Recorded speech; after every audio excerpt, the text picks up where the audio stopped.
Hello bachchon, let's see this question. The question says that an iron sphere of mass 10 kg has the same diameter as an aluminium sphere of mass 3.5 kg. Both spheres are dropped simultaneously from a tower. When they are 10 meter above the ground, they have the same acceleration, momenta, potential energy, kinetic energy.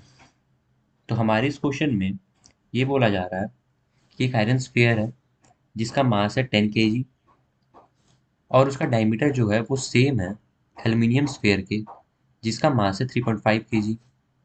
दोनों sphere को हम लोग simultaneously एक साथ drop किए एक tower से।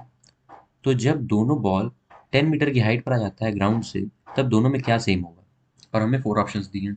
सबसे पहले हम एक डायग्राम बना लेते हैं जिसमें एक टावर है और एक सरफेस ऑफ अर्थ है। यहाँ से आयरन बॉल को एंड एल्यूमिनियम बॉल को ड्रॉप किया गया। तो हम मान लेते हैं कि जब ये आयरन बॉल और एल्यूमिनियम बॉल अर्थ से 10 मीटर के डिस्टेंस पर आ जाते हैं, तब दोनों की वेलोसिटी जो होती है वी हो जाती है।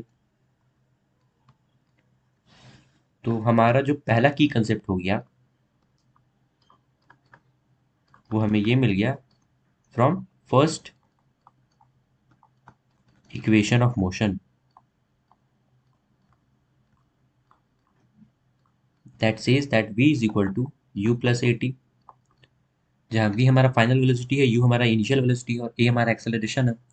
तो एक्सेलरेशन जो होगा इन दोनों केसेस में वो सेम होगा और इक्वल होगा एक्सेलरेशन ड्यू टू ग्रेविटी के, जो कि है g। यानी हमारा जो पहला ऑप्शन है वो सही हो जाएगा, जो कि है एक्सेलरेशन, क्योंकि एक्सेलरेशन दोनों केसेस में सेम रहेगा। ठीक है, तो हम वेलोसिटी निकालते हैं। तो हमारा फाइनल वेलोसिटी जो होगा वो होगा v is equal to u, जो कि हमारा जीरो था इनिशियल वेलोसिटी क्योंकि हम लोगों ने फ्री फॉल कराया था, प्लस एक्सेलरेशन जो कि हमारा एक्सेलरेशन ड्यू टू ग्रेविटी है एंड टी। तो इधर से हम लोग को दिख जाता है कि जो वेलोसिटी होगा दोनों बॉल का वो इक्वल होगा और इक्वल होगा दोनों जी टी के। तो हमारा फर्स्ट ऑप्शन तो करेक्ट है। अपने सेकंड ऑप्शन को चेक करते हैं जो कि है मोमेंटम। तो हमारे यहाँ से हमें अपना सेकंड की कंसेप्ट मिल जाता है that momentum is equal to mass into velocity. तो यहाँ से जो ये बॉल वन है एंड बॉल टू है, तो मोमेंटम ऑफ जो बॉल वन हो जाएगा वो हो जाएगा मास जो कि है इसका 10 kg इंटू वेलोसिटी, और जो सेकंड बॉल है उसका जो हो जाएगा मोमेंटम वो हो जाएगा मास जो कि 3.5 इंटू वेलोसिटी। तो हमको यहाँ से मिल गया कि जो मोमेंटम है वो एक दूसरे के बराबर नहीं है, तो हमारा सेकंड ऑप्शन गलत हो जाएगा। जो हमारा थर्ड ऑप्शन है जिससे हम लोग को अपना थर्ड की कंसेप्ट मिलेगा, दैट इज पोटेंशियल एनर्जी, जो कि होता है m g h, where m is the mass of the body, g is the acceleration due to gravity and h is the height. तो हम लोग का जो फर्स्ट ऑब्जेक्ट है उसका जो पोटेंशियल एनर्जी है वो हो जाएगा 10 इंटू जी, जो कि हमारा 10 है, और हाइट हम लोग का 10 है। हमारे पोटेंशियल एनर्जी सेकंड ऑब्जेक्ट का वो हो जाएगा 3.5 इंटू जी हमारा 10 है एंड एच हमारा वो भी 10 है। तो यहाँ से हम लोग को ये भी मिल गया कि दोनों का पोटेंशियल एनर्जी भी सेम नहीं है। तो हमारा सी ऑप्शन भी गलत हो गया।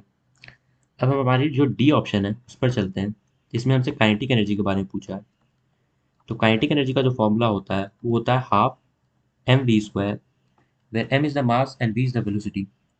तो हमारा जो फर्स्ट ऑब्जेक्ट है उसका काइनेटिक एनर्जी जो होगा वो होगा हाफ, एम है 10 एंड वेलोसिटी है यहाँ पर we.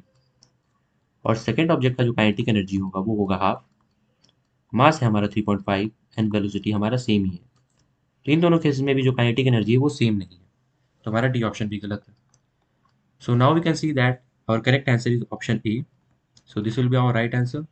Hope you got this well. Best of luck.